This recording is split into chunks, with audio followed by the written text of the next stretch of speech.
I'm always impressed by parents who take the time to talk with their kids, not just to issue orders or tell them what they can't do, but who to actually listen and find out what they're thinking and encourage them to do more thinking. And my guess is you're that kind of parent too. Well, actually, my kids teach me so much. They really, really do. I mean, my kids are in a very unique situation where they are helping me write the books. We're working on Let's Get Ready for second grade, and Megan's going into second grade, and Heidi's going into fourth grade. So who better to help me than my second grader and my fourth grader who was just there? And then we're working with a bunch of teachers, including their second grade teacher and teachers all across the country. And we're also working on the Spanish version of Let's Get Ready for Kindergarten that's coming out in a couple months. Well, actually, in about 3 weeks.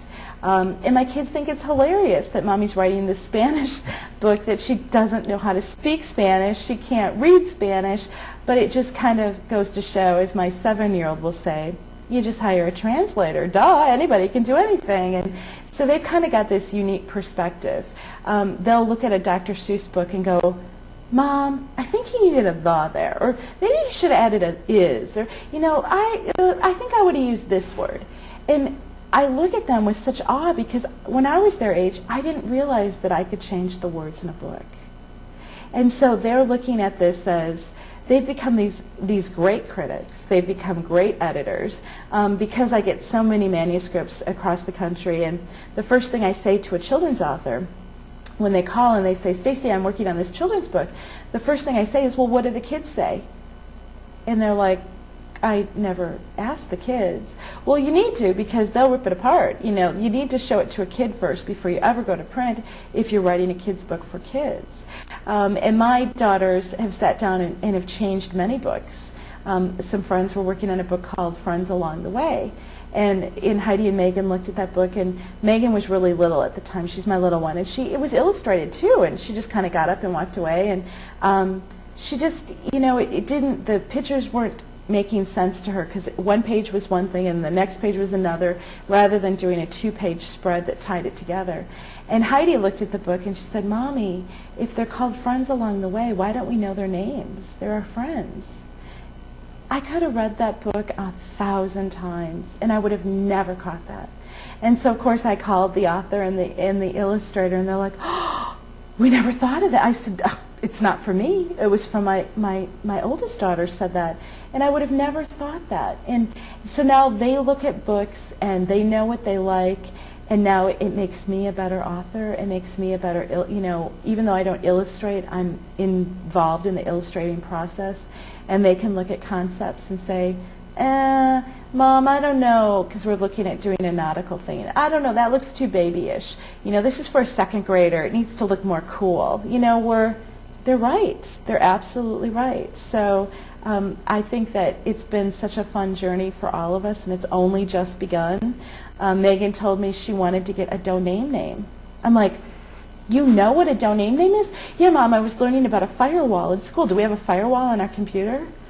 I just learned about a firewall not that long ago. I'm like, what do you think? You know, she's like, Mom, I think I want this domain name. And I'm like, well, Megan, what are you thinking? And she's like, I think I want to do Megan's Minute. And I'm like, well, for what? And she's like, I think I want to just tell the world what I think, 1 minute at a time. And I'm like, how profound is that? And she's 7. But I did look, and Megan's Minute has been taken. Okay. She's poised to be an author of her own, isn't she? They both are. They both want to illustrate. They're very, very talented authors and writers and illustrators. So they haven't decided. All they say is they're going to take over the company, and they want our book to be like Goodnight Moon. So maybe in 62 years it'll hit a whole new generation of kids, which warms my heart. You're very busy, like many moms these days. How do you manage? Do your kids and husband get to see enough of you? You know, I work from home, so I'm running 4 businesses from home. I have 2 publishing companies and a couple consulting companies that I work with a bunch of other moms all across the country. So it's virtual. So they see me. I'm in the house all day long. I still take them to school. I'm the queen of balance, and as my 7-year-old says, Mom, you got to learn to balance. You can't just ride a bike without learning how to balance. So I've gotten really good at outsourcing things that don't make a lot of sense for me to do right now. I have somebody that helps clean the house once a week. I have somebody that helps with some cooking for us so that we're eating really good, nutritious meals, because if left to me, if I'm writing, when I get motivated, it's like, okay, I can't just stop and make dinner. Don't you understand? I'm writing right now. And so it works out. They work around the schedule. Sometimes I'm, up at 2 o'clock in the morning. I'll wake up and I'll be inspired and I'll write until 4 or 5, and then I'll go back to bed. And it just seems to work for us. The fact that I work right at home, it just makes sense. And the kids really have been doing this since they were 1 and 3, so they really don't know any other way. But they love to be involved. Oh, mommy's on a radio interview, or mommy's, talking to somebody, some big company like Barbie, and they think it's pretty cool. One last question before we go. Did you have a happy childhood, a good early education? I did. You know what? My family, they were not readers. And I didn't discover the love for reading until I was in 7th grade. And I am a bookworm. I love to read. My kids see me reading.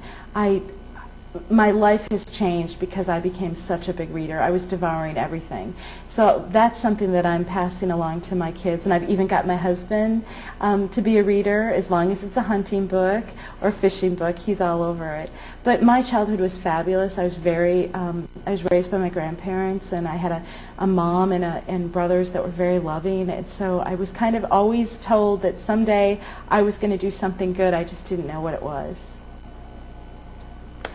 Thanks for joining us, and that's all for today, and keep reading.